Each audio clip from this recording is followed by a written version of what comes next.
Hey, what's up guys, Link7 here. In today's video I'll be making an updated tutorial video for item sliding. The last one I felt was a little bit rushed and there's a couple of more details I wanted to add, so I thought I'd make a version 2 of my tutorial video. But without further ado, let's get started. So first, let's go over the basics.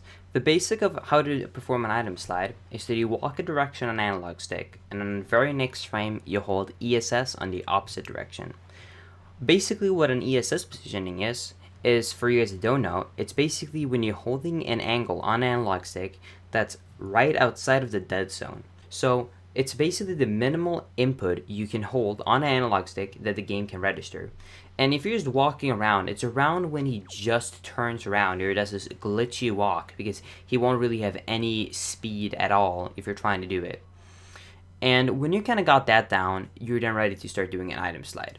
And you can do item slides to whichever direction you want. And all you would need is a first person item. So you want to walk to a direction, like forward for example, and then hold, and then pause the game. And then on the next frame, you need to hold down ESS because it's the opposite direction. And if you do that correctly, you will start building up a lot of speed forward. Now, like I said earlier, you can do it to every direction. So you could do it to the left, you could do it to the right, and you can do it backwards. And we'll use different item slide angles for different scenarios throughout the speedrun, so you can just watch clips of how we do it at current runners if you want to pick this up. Alright, so now we understand the basis of how this trick works. Now, how do we use this to our advantage? Well, we can, for example, you can see in this clip right now, pull out a bomb, which will stop you from charging up more speed, and you can control Link much better, so you can kind of walk around like this with a lot of speed. Now, you can also do this with the Skull Hammer, but those are the only two items that you can actually pull out in Link's hand to actually stop charging speed. Because if you use the sword, even though the sword will actually slash with the speed we have to the direction you slash it towards, when the slashing animation is actually over, you will stop having your speed. Same thing with other items. Other items usually have an animation or something like that that will cause the speed to be lost. Now, there's one more thing you can do, which is pressing target. But the targeting works a little bit different depending on which item you actually use. If you use an item you see on the screen right now, these three items, such as the grappling hook, the boomerang, or the bow, if you charge it up against the wall and I press target, he would kind of do like a fling to like back left or like left.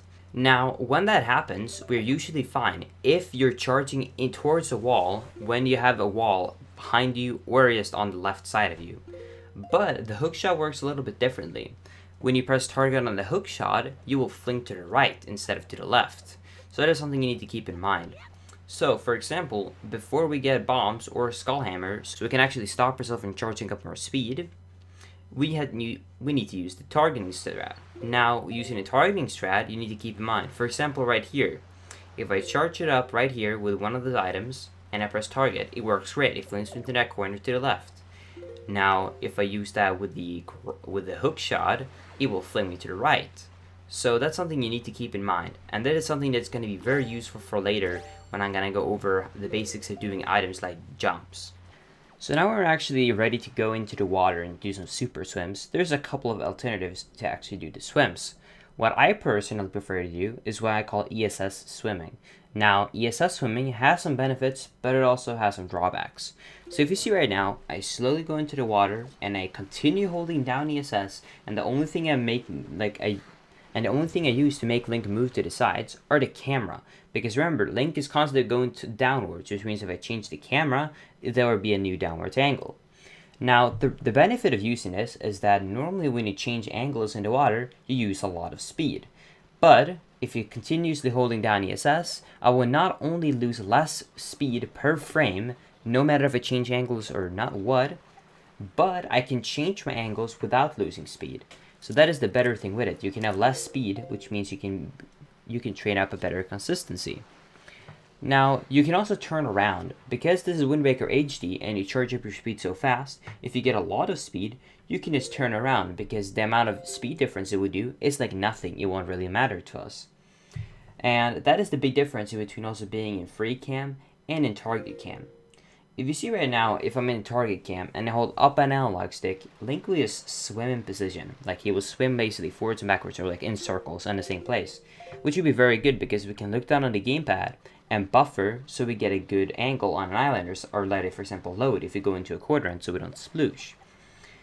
But you want to make sure not to be in free cam, because then this won't work, because then he just turn around. Also, you want to make sure not to hold target when you press up, because for example, many times I start an ESS swim and then I tap target to be sure I'm not in free cam anymore, and then I hold up. But if you by accident press up when holding target, you will kill your speed in an instance, which can be useful if you go to an island, because you can instantly kill your speed. But you obviously don't want to do that here, since we're trying to angle ourselves up to an island. So that is something you need to keep in mind. So now we understand the basics of how item slide work with super swims, I want to go over item slide jumps. So as you can see right now, if you pull out a grappling hook and you charge your speed into a wall, and then you hold up an analog stick and then you press B, you can get a jump way across the room. Now there's one problem with this strat, and that is that you have to hold a perfect upwards angle, and that is not always consistent. So many people, for example like on this one, can sometimes fail that. Well, there is something that many people don't remember, which I did not go over in my previous version of my item slide tutorial, which I wanted to go over now, and that is the alternative of using target. Now using target to do this isn't always an option, but it will be many times, because as I mentioned earlier, if you have a wall, for example on the left of your side, if you have the grappling hook, you will always go into that wall, and that is very useful. So if I show off right here in this room like I did earlier, if I have the grappling hook and I press L, he will go in place. He will do the exact same thing if I use the boomerang, although I'd never recommend using the boomerang against a wall because it's very glitchy. As you can see right now, it's kind of flicking around. But you can do it if you really want to, and you can also do it with the bow.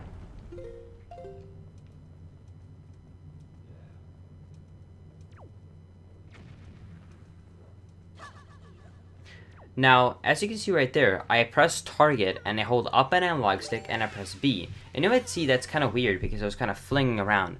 Well, that is the beauty of using targeting when doing these strats. So if I charge up against a direction and then I hold up an analog stick and I press target, you can get some insane slashes over the rooms. Just make sure it's not the hook shot if it's a wall to the right of you, because you will fling to the right. So for these specific rooms, I wanted to go over what I would recommend, because this is the first instance you have to use an item slide jump, what I would recommend new runners to use as a strat.